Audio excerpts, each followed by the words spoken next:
live in a world where the idea of love is fed by a happily ever after.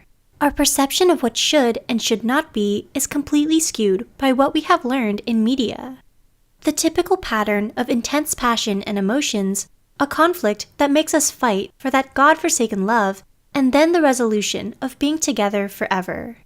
We see any romantic or sexual interests outside of that relationship as immoral, and that we must constrain ourselves for this one love for the rest of our lives. But is there such a thing as your one and only love? Is it not possible to love more than one soul? This question has resulted in cheating, divorce, resentment, conflicts, and a lot of lying. Is monogamy the only way to be in a loving relationship? More and more people are finding healthy relationships inside consensual, non-monogamous relationships. In actuality, the cultures that only accept monogamous relationships are in the minority worldwide. According to a paper in the Journal of Evolutionary Biology, 83% of societies allow polygamy. At Psych2Go, we're bringing you the 8 signs polyamory may be right for you. The first sign is that you have always felt limited and confined in conventional relationships. It's not the person you're with that's making you feel confined, it's the situation.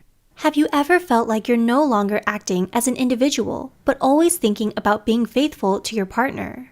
And you can't help but think, does this come from a place of love, freedom, and security? Or does it come from a place of ownership, jealousy, and fear? Sign number 2 is that you learn so much about yourself through others. Relationships are fun, yes, but they are also incredible opportunities to learn and explore different aspects of yourself.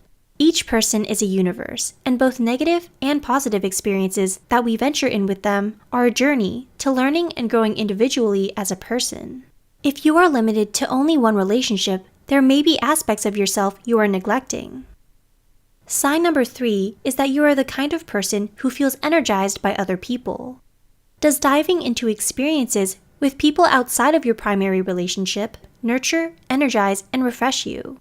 Do you feel energized and refreshed after you have an innocent yet perhaps a little flirtatious coffee with someone from the opposite sex whilst in a relationship? This does not have to imply any physical engagement. An innocent lunch date is enough. In a polyamorous relationship, you are free to flirt, have fun, and share your experiences with other people in any way you desire. Sign 4 is that you like to constantly challenge yourself in order to grow. The most common reason for people rejecting an open relationship is jealousy. They would rather not deal with the intensity of jealous feelings they would get with the very imagination of their partner engaging with someone else.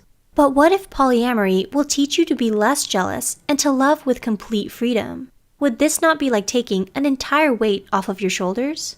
This experience, while still being a very difficult one, will teach you to love someone. Fear, jealousy, and possession are not things that come from a place of love. Consider it a love boot camp. Sign number 5 is that communication and honesty are very important things for you.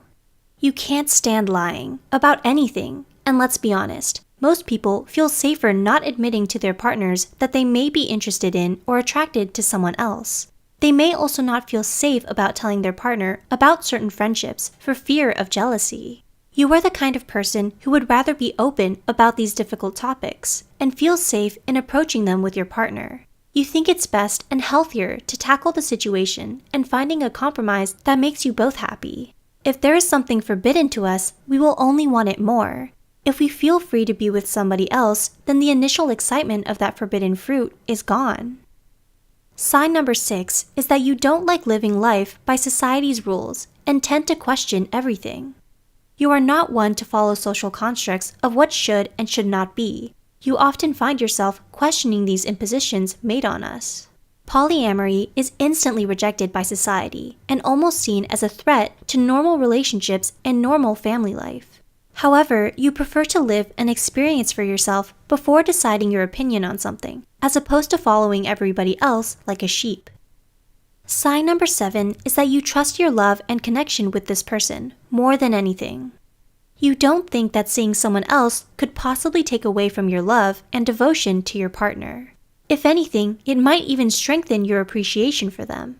If the connection you have is authentic, then it is really hard for that to just go away with the introduction of someone new. Sometimes we just enjoy someone new in our lives, but that does not mean we want them to ever replace our partner. And finally, sign number 8 is that you are aware that we can love more than one person and feel attracted to more than one person. If we learn to accept that one person cannot fulfill every desire that we have, then we will immediately resent our partner less and appreciate them more. If we decide to allow ourselves and our partners to fulfill things we can't through someone else, we are making them happy, and that, my friend, is love.